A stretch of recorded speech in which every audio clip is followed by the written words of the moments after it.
আমার ফ্লাইট 10টা বাজে। আমরা দুইজন চায়না গুয়াংজোতে যাব।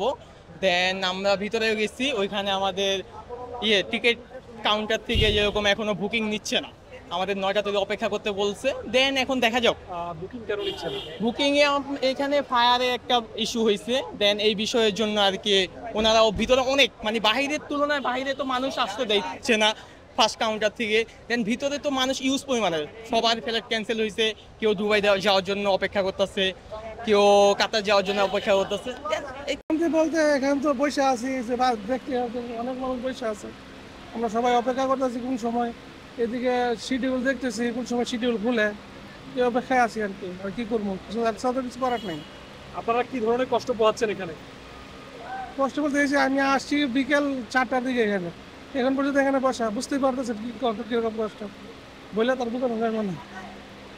রাত 12টায় ছিল, কিন্তু 6টা থেকে ফ্লাইট বন্ধ, তাই কারণে আমরা সবাই এখানে অবস্থান করতেছি। আপনার ফ্লাইট কখন? রাত 12টায়। আপনি বিমানবন্দরে আসছেন কয়টায়? 6টায়।